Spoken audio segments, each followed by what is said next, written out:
orang sudah dibaptiskan itu, dia menguburkan semua manusia lamanya. Menjadi pertanyaan seperti tadi, jadi katakan di situ, kenapa orang sudah dibaptis air tapi masih melakukan dosa ya? Itu pilihan, ya. Karena dikatakan menguburkan manusia lama, dikatakan dan bangkit dalam manusia yang baru, itu janjinya. Tapi sesungguhnya, saudara kekasih, kuasa baptisan itu berlaku sampai sekarang. Saudara kekasih, sifat dosa itu, sengat dosa itu sudah dikuburkan sebenarnya dari setiap orang sudah dibaptis air. Tapi sekali lagi saya bilang, saudara, kenapa ada orang sudah dibaptis air tapi masih hidup dalam dosa? Saudara kekasih, hidup dalam dosa dengan berdosa beda. Kalau hidup dalam dosa, dia tidak bisa keluar dari dosa itu. Sama seperti orang, saudara kekasih ya, saudaraku ya, jatuh dalam lumpur dan hidup di dalam lumpur. Kita bisa jatuh dalam lumpur, tapi kita punya kekuatan untuk keluar. Kalau belum, tidak bisa dia keluar sebelum dikeluarkan orang lain, karena dia hidup di dalam lumpur itu.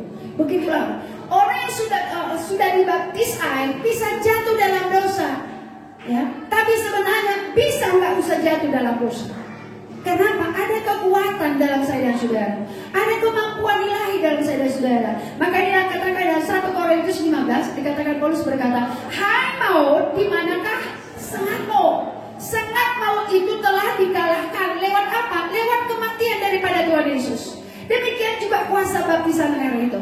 Saudara, kalau kita sudah dibaptis dalam air, kita mengakuinya dan kita percaya, semua sifat ilahi sudah dimatikan sebenarnya.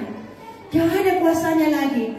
Cuman telah kita dibaptis air, ada godaan, ada saudara kekasih ajakan untuk berdosa. Saudara kekasih pilihan sama saya dan saudara, mau atau tidak. Kenapa saudara kekasih saudara kekasih Yusuf bisa berkata tidak terhadap waktu istri Potifar? Kenapa Simson tidak, saudara? Ya, saudara kekasih, itu bergantung kepada kemauan seseorang. Setiap orang sudah dibaptis air, dia punya kuasa untuk menolak dosa. Tapi kalau dia mau, maka dia jatuh dalam dosa. Tapi sekali lagi, dalam saya dan saudara, maka dikatakan kita telah dikuburkan dalam manusia lama, kita bangkit dalam manusia baru. Dengan kata lain, kita bisa menolak segala dosa apapun. Ada kuasa bagi saya dan saudara. Cuman mungkin, maka firman Tuhan berkata dalam Filipi 2, dikatakan, kerjakanlah keselamatanmu dengan takut dan ketat. Itu yang enggak. Sudah dibaptis masih tidak mau mengerjakan keselamatannya. Sudah dibaptis tidak mau sungguh-sungguh beribadah. Sudah dibaptis tidak mau mengikut jalan Tuhan, maka tetap dalam dosa. Itunya persoalannya. Jadi jangan salahkan baptisannya. Jangan salahkan pribadi itu pribadi seseorang. Haleluya Bapak Saudara. Karena itu maka dikatakan, saudara, jadi sunat dan saudara kekasih perjanjian itu telah diberikan kepada Abraham. Dengan kata dia dikuduskan dan layak dipandang Tuhan. Bahkan dikatakan saudara kekasih dalam Kejadian 15 ayat 6 itu dikatakan, maka oleh karena kepercayaannya maka dia dianggap menjadi orang benar.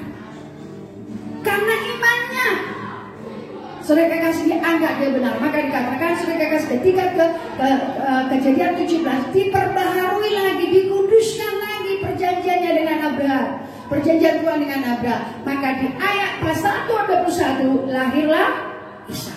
Setelah kapan? Setelah pengudusan Tuhan jadi kepada Abraham. Artinya Bapak Saudara kekasih, janji Tuhan bisa ada bagi saya dan saudara sesuai dengan firman Tuhan. Tapi janji Tuhan itu bisa genap pada pribadi saya atau tidak, itu yang penting. Ya, janji Tuhan sudah ada di dalam firman ini kepada siapa saja yang percaya. Cuma yang menjadi masalahnya, janji Tuhan yang sudah tertulis dalam firman itu bisa nggak nyata dalam hidup saya dan saudara? Bisa nggak jadi dalam hidup saya dan saudara? Tergantung bagaimana saya dan saudara meresponi janji Tuhan itu.